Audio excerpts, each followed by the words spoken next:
നിങ്ങൾ ഈ channel subscribe ചെയ്തിട്ടില്ലെങ്കിൽ സബ്സ്ക്രൈബ് ചെയ്യുക. നോട്ടിഫിക്കേഷൻ ലഭിക്കുന്നതിനായി ബെൽ ഐക്കൺ ക്ലിക്ക് ചെയ്യുക. മീനൂസ് മലയാളം വ്ലോഗിലേക്ക് എല്ലാവർക്കും സ്വാഗതം. അപ്പം ഫ്രണ്ട്സ്, ഇന്ന് നമുക്ക് എളുപ്പത്തിലൊരു പപ്സ് എങ്ങനെ ഉണ്ടാക്കണേന്ന് നോക്കിയാലോ.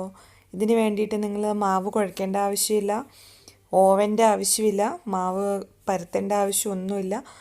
അപ്പം നമുക്ക് പെട്ടെന്ന് നോക്കാം എങ്ങനെയാണ് സിമ്പിൾ പപ്സ് ഉണ്ടാക്കുന്നതെന്ന്.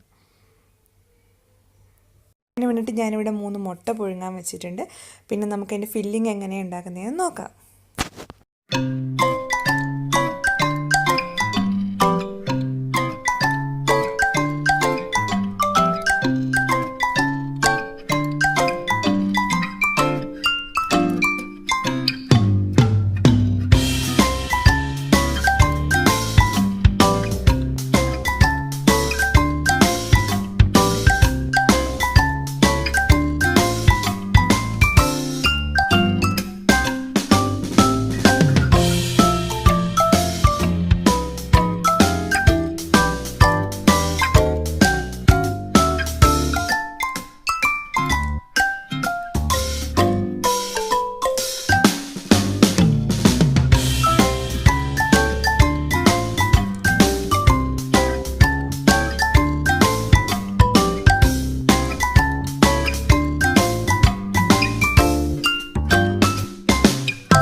ഇനിയാണ് നമ്മളുടെ മെയിൻ ഇൻഗ്രീഡിയൻ്റ്, അതായത് ഫ്രോസൺ പറാട്ട.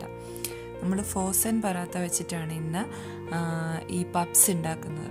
ഇനിയിപ്പോൾ നിങ്ങളുടെ കയ്യിൽ ഫ്രോസൺ പറാത്ത ഇല്ലെങ്കിൽ നമുക്ക് മൈദയും ഗോതമ്പും കൂടി പകുതി എടുത്ത ശേഷം നെയ്യോ എണ്ണയോ നന്നായി ചേർത്ത് നല്ല സോഫ്റ്റായിട്ട് കുഴച്ച് പരത്തിയെടുത്താൽ മതി. ഇപ്പോൾ ഫ്രോസൺ പറാത്ത ഉണ്ടെങ്കിൽ നമുക്ക് പെട്ടെന്ന് ഇത് ഉണ്ടാക്കിയെടുക്കാം.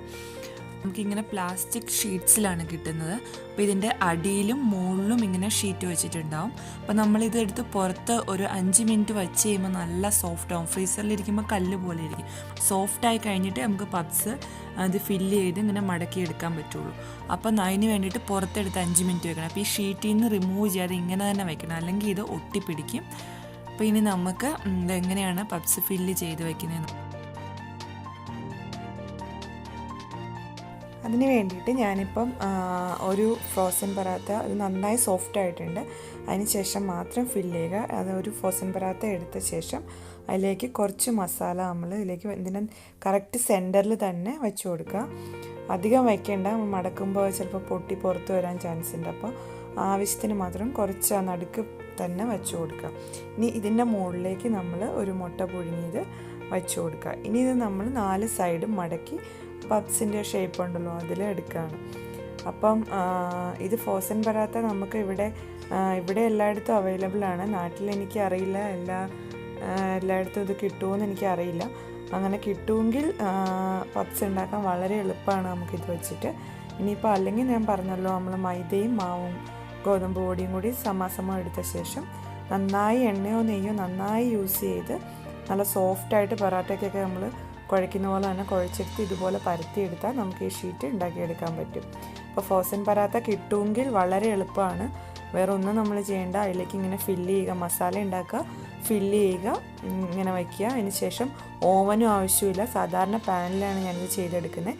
പിന്നെ ഇതിന് നമ്മൾ ഓവനിൽ വെച്ച് ഉണ്ടാക്കുമ്പം എല്ലാ സ്ഥലത്തും പപ്സിൻ്റെ കളറ് സെയിം ആയിരിക്കും, ഒരേ രീതിയിൽ ബ്രൗൺ ഒരേ കളറിലായി കിട്ടും. അപ്പോൾ നമ്മൾ പാനിൽ വെക്കുമ്പോൾ ചില സ്ഥലത്ത് കുറച്ച് മുരിഞ്ഞ് കൂടുതൽ കളറായിട്ടുണ്ടാവും, അങ്ങനെ വരുന്നു മാത്രമേ ഉള്ളൂ. അല്ല ടേസ്റ്റിനൊന്നും യാതൊരു വ്യത്യാസവും വരില്ല. അപ്പോൾ ഞാൻ കണ്ടത് ഇങ്ങനെ മടക്കി എടുത്തിട്ടുണ്ട്. ഇനിയിപ്പോൾ ഇതിൻ്റെ എല്ലാ സൈഡും നമ്മൾ കൈ വെച്ച് തന്നെ നമ്മൾ പശ പോലെ അങ്ങ് നന്നായി ഒട്ടിപ്പിടിക്കും, കാരണം ഇത് തണുത്ത് കഴിയുമ്പോൾ നല്ല സോഫ്റ്റ് ആവും.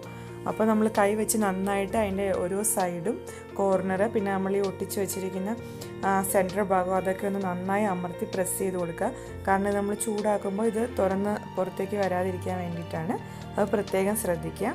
ഇനി നമ്മൾ അടുപ്പത്ത് ഒരു പാൻ വെച്ച ശേഷം അത് പ്രീ ഹീറ്റ് ചെയ്യണം. നന്നായി ചൂടായോ എന്ന് ചെക്ക് ചെയ്യുക. ചൂടായ ശേഷം മാത്രം ചെറിയ ഫ്ലെയിമിലേക്ക് മാറ്റിയിട്ട് നമുക്ക് ഈ പപ്സ് ഇതിലേക്ക് വെച്ച് കൊടുക്കാം. എണ്ണയോ അങ്ങനെ നെയ്യോ അങ്ങനെ ഒന്നും ഒഴിക്കേണ്ട ആവശ്യമില്ല. ഫ്ലെയിം കുറച്ച് വയ്ക്കണം, അത് മാത്രം ശ്രദ്ധിക്കുക. ഇനി നമ്മളിത് ഒരു മിനിറ്റ് ഒന്ന് അടച്ചു വയ്ക്കുന്നുണ്ട്.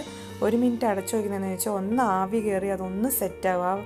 ആവി കയറുമ്പോൾ കുറച്ചൊരു വെള്ളം വരും, നമുക്ക് ഗ്ലാസിൻ്റെ അടപ്പാകുമ്പോൾ കാണാൻ പറ്റും. അപ്പോൾ അപ്പം തന്നെ അടപ്പങ്ങ് എടുത്ത് മാറ്റിയേക്കാം. ഒരു മിനിറ്റ് മാക്സിമം മതി.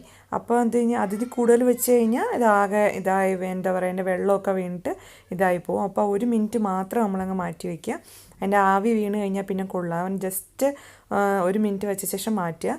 എന്നിട്ട് നമ്മൾ അപ്പോൾ ഇതൊന്ന് നന്നായി സെറ്റായിട്ടുണ്ടാവും. അതിനുള്ളിലേക്കൊക്കെ ഒന്ന് നന്നായിട്ട് വെന്ത് കിട്ടാനും ഒക്കെ ഒന്ന് എളുപ്പമുണ്ട്. അതിനാണ് ഞാൻ 1 മിനിറ്റ് വയ്ക്കുന്നത്. ഇനിയിപ്പോൾ നമ്മളിത് മറിച്ചിടാൻ പോവുകയാണ്. അപ്പോൾ ഫ്ലെയിം തീരെ കുറച്ച് വയ്ക്കണം, അതൊരു കാര്യം ശ്രദ്ധിക്കണം. പിന്നെ അടച്ചു വയ്ക്കുന്നത് 1 മിനിറ്റ് കൂടുതൽ അടച്ചു വയ്ക്കരുത്. ജസ്റ്റ് നിങ്ങൾ നോക്കുക, ഗ്ലാസ്സിൽ അതിൻ്റെ ആവി വന്നു എന്ന് കാണുന്ന സമയത്ത് അപ്പം തന്നെ എടുത്ത് മാറ്റിയേക്കുക. ഇനിയിപ്പോൾ ഞാൻ മറിച്ചിട്ട് കൊടുത്തിട്ടുണ്ട്. ഇനി ഇത് നമ്മൾ ചെയ്യേണ്ടത് എന്താണെന്ന് വെച്ചാൽ അങ്ങോട്ടും ഇങ്ങോട്ടും സൈഡും എല്ലാം മറിച്ചിട്ട് കുറച്ച് സമയം കൊണ്ട് ചെറിയ ഫ്ലെയിമിൽ എല്ലാ വശവും ഒന്നും മുരിച്ചെടുക്കുക. അത്രേ ഉള്ളൂ. അപ്പോൾ നമ്മുടെ പപ്സ് റെഡിയാവും. ഇത് നമ്മളിങ്ങനെ എല്ലാ സൈഡും മാറ്റി മറിച്ചിട്ട് കൊടുക്കുന്നതുകൊണ്ട് ചില സൈഡിൽ കുറച്ച് കൂടുതൽ കളറിൽ മുരിഞ്ഞിട്ടുണ്ടാവും, ചില സൈഡ് കുറച്ച് ലൈറ്റ് കളറായിട്ടായിരിക്കും. അങ്ങനെ ഒരു പ്രശ്നമേ ഉള്ളൂ. അല്ലാതെ നമ്മൾ പപ്സിൻ്റെ സെയിം ടേസ്റ്റ് തന്നെയാണ്. നമ്മൾ ഓവനിൽ വെച്ച് ഉണ്ടാക്കുമ്പോൾ കുറച്ച് മൊത്തത്തിൽ അതിൻ്റെ കളറ് സെയിം ആയിരിക്കും. കറക്റ്റ് ആ ഒരു ഇതിലായിരിക്കും നമുക്ക് ബേക്ക് ചെയ്തെടുക്കുമ്പോൾ കിട്ടുന്നത്. ആ ഒരു വ്യത്യാസം മാത്രമേ ഉള്ളൂ. ടേസ്റ്റിന് യാതൊരു മാറ്റവും ഇല്ല. ട്രൈ ചെയ്ത് നോക്കുക. നമുക്ക് വീണ്ടും കാണാം. Bye bye.